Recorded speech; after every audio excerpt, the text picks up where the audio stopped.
Have a look, everybody. We're back in the single cab paradise that is Oven Boy's domain. So it's been a while since we've had an update, and we've got some good news. I think last time we were chatting with the update on the motor, we had a problem with one of the carbies, and there was some junk in it, so we sent that back, got that fixed up. Yeah, a bit of junk inside the casing, and that was the culprit, this one here.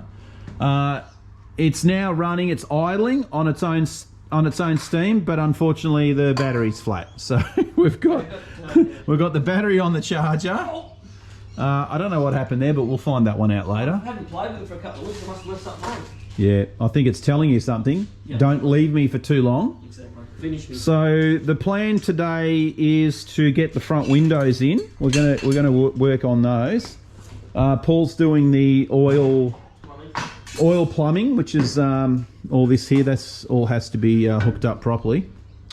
And yeah, we'll get the front windows assembled, which we're going to do over here. As you can see, Scooby is still the quality control expert. Absolutely. What do you think about today's efforts? You enjoy the bread. You're eating my bread? That's my bread. You can't eat my bread. Yes, you can. Yes, you will. All right, she's saying get back to work, mister. Yep. All right, so that's what we're going to do. She wants to go for drives, that's right. All right, so we're going to get these windows tackled and go from there. So let's set these up. The quarters have already been put in. I think my other mate Bruce helped us out. Thank you, Bruce. Yep, cheers Bruce for putting all these guys in. And now we're going to get the rest of these guys sorted, and let's see if these doors shut on their own accord afterwards. All right, one quick little tip here when installing the window rail. The screws they give you, they're just made of peanut butter, pretty much. If you try and run them through the hole, they'll just snap. They're just quality, as you know, the whole quality control thing. Scooby, that's you, isn't it, mate? You want to go and get some new screws for us? So what we're going to have to do here is just run a high tensile screw through first to make the thread, and then we can screw these ones in, because yeah, they just break straight away as soon as you try and put them in. Two aftermarket companies. Again, the felts didn't line up with the notches, so we had to chop those out with the razor blade. They just don't, again, you think they would, a split screen has these notches, and you think all the companies would know that distance is what it should be, but no, these ones have them slightly off. So yeah, that's yeah, we've got to get these things connected in and then screwed in, and we can put the divider bar and get the glass in. If anyone hasn't seen this process done, I'll link the video in the description of the one that I have done in the previous bus, just so you can go through the process of how to put these window frames together, because they're a little bit technical. There's a few little bits and pieces to glue in, and you do need contact adhesive and a brush. All right, let's continue on.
Righto, so here we go. Windows installed, and everything in here is honky-dory. Well, sort of honky-dory. You do have to slam them, of course, to get them to shut. So once these rubbers all get themselves sorted out. But the door gaps are all good. We didn't lose. Actually, this one here needs a spring, an internal spring. You can see that's a bit floppy, so we've got to get that sorted out. Let's have a look at this side here. Same deal here. Swage line lines up, which is good, so it's not pushing it down too much. And yeah, all is good inside. So the next step now is going to be to clear all this junk. I mean stuff. Quality equipment off the back of the tray here, and potentially this could be our first test drive.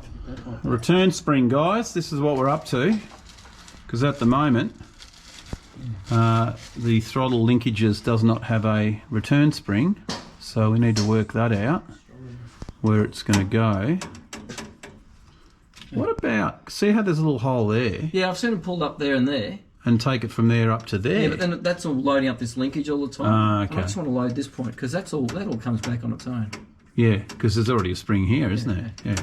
So I reckon... Drill a little hole here and just straight to. Yeah, that's it. If I put on this side or that side... Probably that side there. Just drill a little hole there. Oh no, it might pull it out.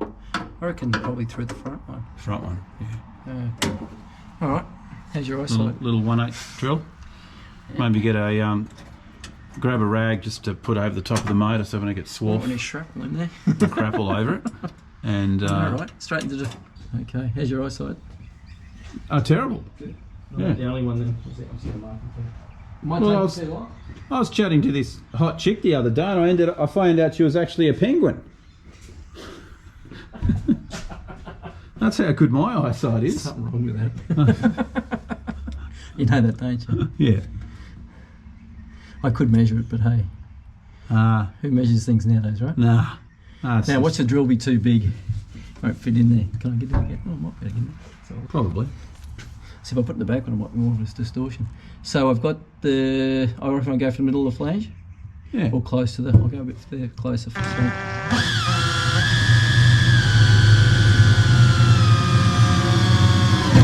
That was exciting.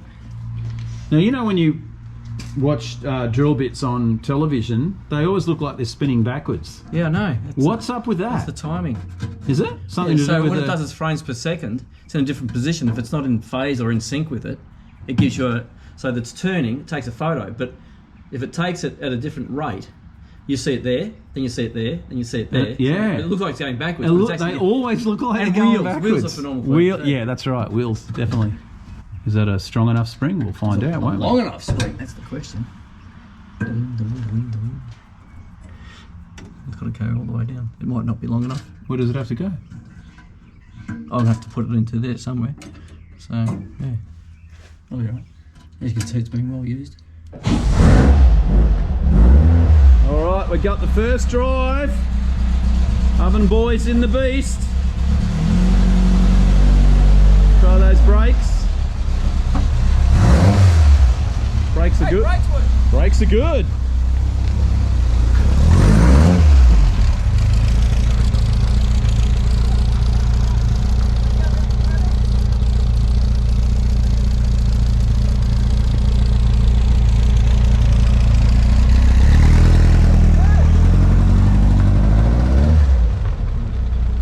Very cool.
exhaust is really low at the back. It's like super low. Who lowered the car?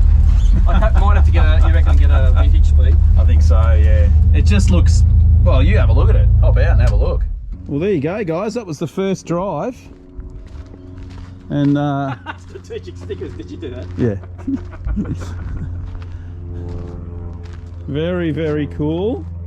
I'll put the bumper on it. Yeah, it looks a little bit low, doesn't it? When you were going through there, it looked like it was this far off the ground. And I'll tell you, well, do you want to measure it? Is that 100 mil off the ground? Get a Coke can. I don't think it is. Is that Coke can?